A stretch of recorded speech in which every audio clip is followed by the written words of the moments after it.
Coming up on News Live at 6, the search for the next chancellor continues. Who's on the roster for the big decision?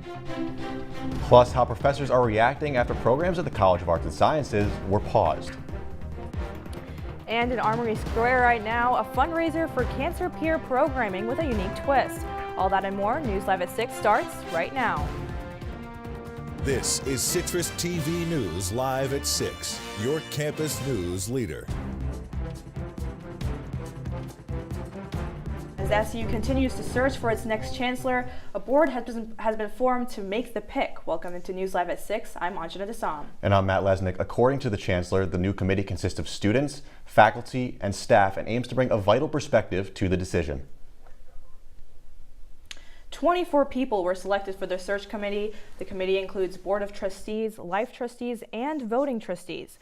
Notable names include Newhouse Dean Mark Lodato, College of Law JD candidate Riley Mellon, Student Government Association President Herman Nolivos, professors from both the iSchool and the College of Arts and Sciences, Board of Trustees Chairman Jeff Scruggs, and Vice Chairman Mike Tirico.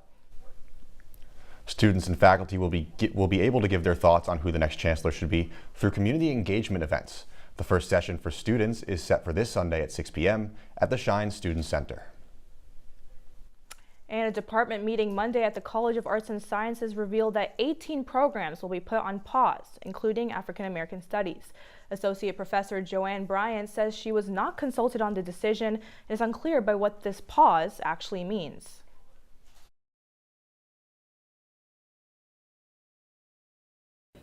Without transparency, without conversations with faculty, and this idea, that chairs have been charged with working with their faculty to establish priorities, I can't even take that seriously. When you blindside the chairs and interim chairs, and some faculty and departments don't get the news, and it's news, it's not as if we've decided. On the Common Application, African American Studies no longer appears, meaning incoming students cannot declare the major. Brian says she was told the move was due to low enrollment in the major, but not in the classes. She says student interest remains strong through minors and individual courses, but worries political climate may be shifting the university's priorities. Clearly, it's a political issue, and suggesting that it might not be or shouldn't be a priority in a university that I think should be committed to teaching people how to understand the world and engage the world. We reached out to Dean Mortazavi to comment and are yet to hear back. Citrus TV will continue to follow this story as it develops. Last night in Shine, the college Republicans hosted a vigil for late conservative activist Charlie Kirk. The vigil was attended by new and old Republicans, students, and even alumni. Those who spoke emphasized Charlie's role as a father and husband, but also his political role as one that encouraged open debate. The vigil comes a day after two SU professors were placed on leave for comments regarding Kirk. I'm entitled to think that. I'm not going to be a suppressor of free speech. I'm pretty lenient when it comes to free speech. I think that you should be able to say whatever. That doesn't mean I agree with it, of course. I do think that I do not want to be near those people, because if they liked Charlie Kirk when he died, imagine how they would feel if I died. I already know.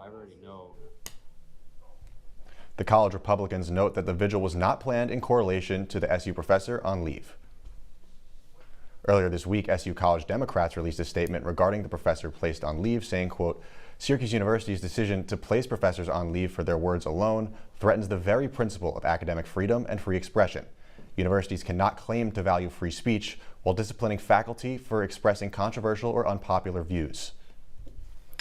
And 1330, a cancer peer program bringing young adults and teens with cancer together, and the Independent Potters Association, a community ceramic group in Central New York.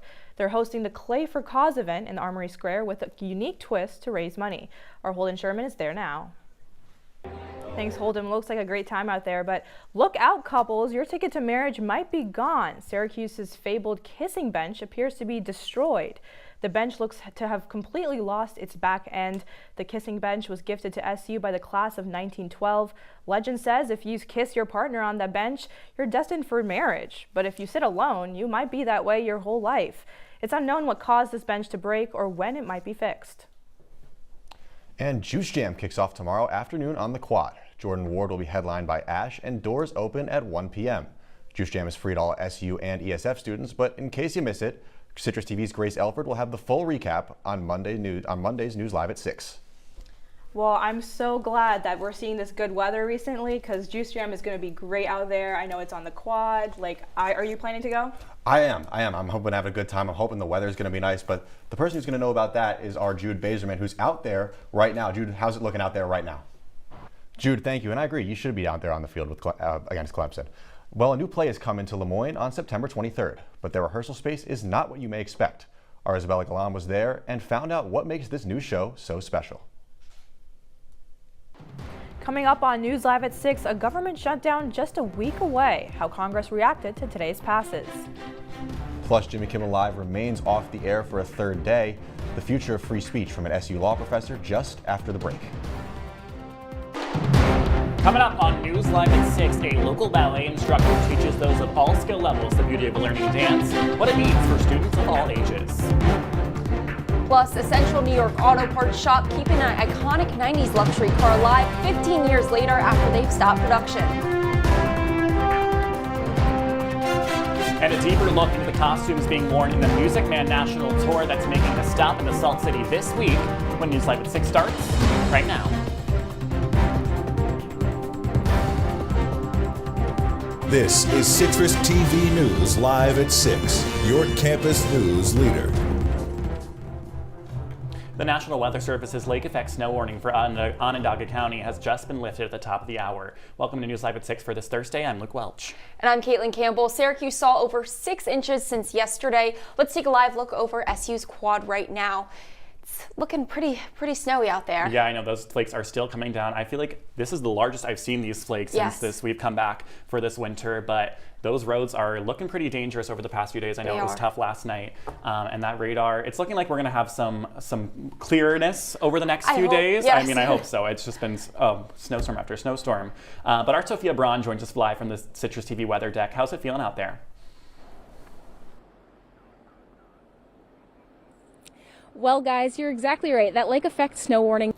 Get warm, Sophia. Well, amidst these snowy conditions, you may have noticed 3 separate but brief power outages last night. However, the National Grid did not cite the weather as a reason for those flickers, most notably in the JMA Wireless Dome last night during the men's basketball game against Cal. The outages that occurred between 8 and 10 p.m. were due to a fault on a transmission line located in southern Onondaga County. Some customers in Manlius experienced a longer but unrelated blackout. As of this morning, there were no active outages. The Music Man National Tour opened at the Landmark on Tuesday, telling the story of a fast-talking salesman who falls in love with the local librarian in River City, Iowa. Our Isabella Galan got to sit down with the 2 leads of the show to talk about the costumes they wear that takes audiences right back to 1912. Isabella, thanks so much. Well, Chancellor Kent Syverud has named the search committee to replace SU Athletic Director John Wildhack this summer. On Wednesday, Wildhack announced that he would retire after 10 years at Syracuse Athletics, and Syverud saying the next AD will be building on a, quote, strong foundation. The board includes university trustees, the men's soccer coach, and a famous sportscaster, Mike Tirico. Well, from the court to the classroom, the College of Engineering and Computer Science is launching a new minor in artificial intelligence. The 18-credit program includes courses related to computing foundations as well as applications of AI. This is all in hopes to prepare students for the changing landscape in the coding and data management industries. The minor will be available to all undergraduate students starting next semester. And sticking with software, a Syracuse assistant professor has developed a tool that aims to help researchers study demographic data. Gabriel Marin, pictured here, helped create a CADA code, which provides systematic solutions to exploring combinations of identities. The free software aims to prevent data collectors from grouping people with multiple identities. Well, downtown at the Community Folk Arts Center, a dance instructor hosts winter ballet lessons twice a week. Our Katie Jamroga visited one of the lessons to see what makes them so special. Katie, thank you so much. Now, the latest in the immigration case of 2 Upstate Medical University employees who were detained in October. Alex Ramirez Gonzalez and Jan Vasquez Hidalgo can post bond while appealing their deportation order, according to their unions. Last month, 2 judges ruled for the couple to be deported to Ecuador while they seek asylum. The 2 have no connection to the country, and their lawyer argues they would face backlash as members of the LGBTQ+ community. The United University Professions Union is raising money for their bail. Well, a Georgia-based gun accessory manufacturer, Mean Arms LLC, will pay nearly $2 million in restitution to victims' families, injured individuals, and traumatized survivors of the May 2022 mass shooting at a Tops grocery store in Buffalo. New York Attorney General Letitia James announced the settlement with the gun accessory manufacturer, citing their involvement in the shooting. The MA lock was determined to be easily removed, allowing the shooter to manipulate his rifle into an illegal assault weapon prior to the attack that left 10 people dead.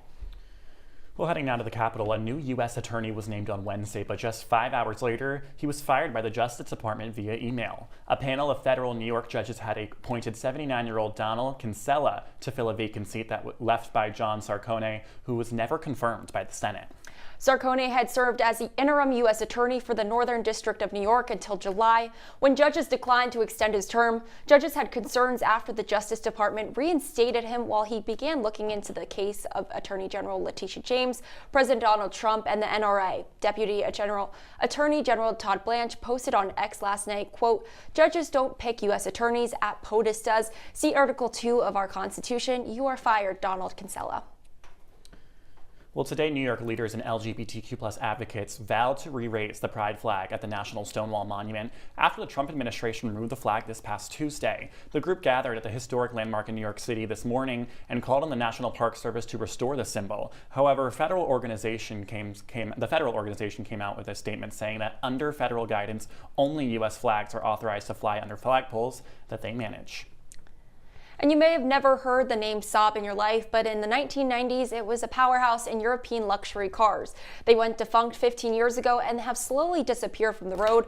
Our Boone Kilpatrick brings us the story of a central New York business committed to keeping the iconic Swedish cars on the road, one part at a time. Boone, thanks so much. Well, still ahead on News Live at 6, ICE is out, the conclusion of the federal immigration operation in Minnesota as Congress debates their funding. Plus, Capitol Hill on a standstill, a federal department in danger of a shutdown when your campus news leader returns.